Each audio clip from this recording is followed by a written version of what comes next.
I want to say that I'm deeply humbled to be up here, much more than honored. I'm humbled to be up here in your presence. I'm humbled because in truth, we're all brothers and sisters on a journey together. It's a journey of hope and discovery. And we know it's not an easy journey. In fact, those of you who have heard me speak about this before have heard me refer to it as a trail of tears. But remember, there are two versions of tears, both sad and joyous, and we've all experienced those, each of us, on this journey of hope and discovery. Well, I want to talk about hope some, and that's going to kind of be the theme of my presentation here. So the definition, right out of the dictionary, is what you see: the feeling that what is wanted can be had, or that events will turn out for the best. Examples that were given included the hope of becoming rich, or the hope for a cure of a disease. Clearly, there's plenty of room on our journey for this feeling. Or is there? Well, you know, I was a soldier in my early days, which was a number of years ago, while serving as a scout platoon leader in the 1st Battalion, 20th Infantry. I had caught the eye of a young one-star, or brigadier general by the name of Carl Vono, probably because we both had the same first name. And this is not a very good picture of him. I just took it off the web last night. But he was to become my mentor. And I remember an event that happened just as though it were yesterday, and it was truly an aha moment for me that changed my life as I listened to a battalion commander, a lieutenant colonel, brief his annual training plan to Brigadier General Vono in 1978. The colonel said a number of times things such as, "Sir, I'm hoping to achieve greater physical fitness in my unit in the second quarter of the year." Or, "We hope to be able to get additional training resources from the division in the coming months."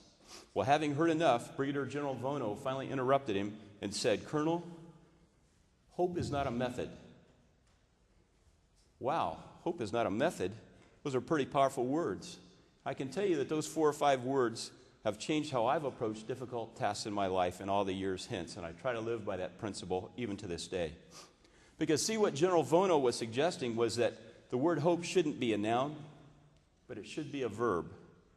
Because hope alone without a generous injection of action is frequently just not good enough. Without a doubt, with regards to the very serious business we are in, that of fighting pulmonary hypertension, hope alone is not enough.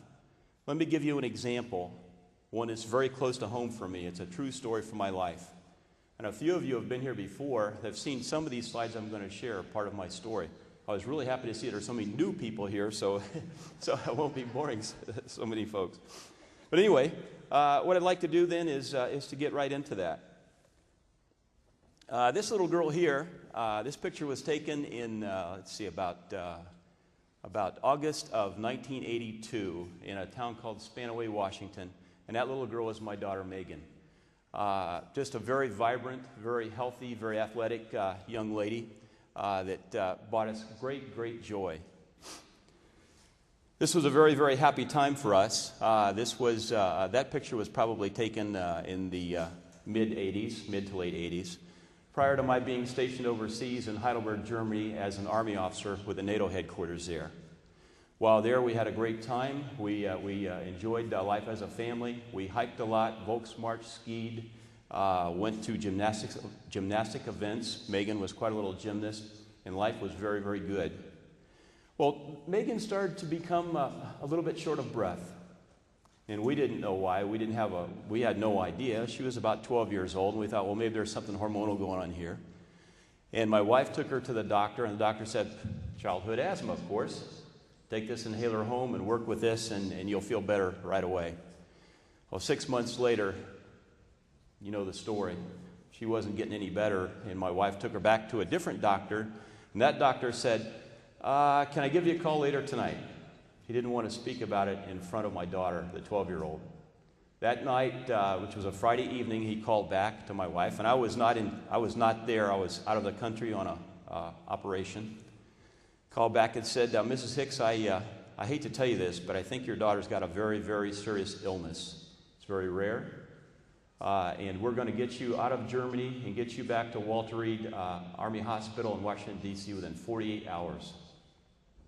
They contacted me and the general that I worked for, picked me up at the airport, took us out to the Air Force, Ramstein Air Force Base, and we got on a hospital jet that was passing through. And a few hours later, we were at Walter Reed Army Hospital. I'm thinking, whatever this thing is that she's got, that's where they work on presidents and vice presidents, and certainly they're going to solve this. This can't be that difficult. Clearly, there's some sort of a mistake. So we're in Walter Reed, and about 3 days after we're there, the doctors walk in, and I'm standing there as a tough Army colonel guy. Doctor says, Colonel Hicks,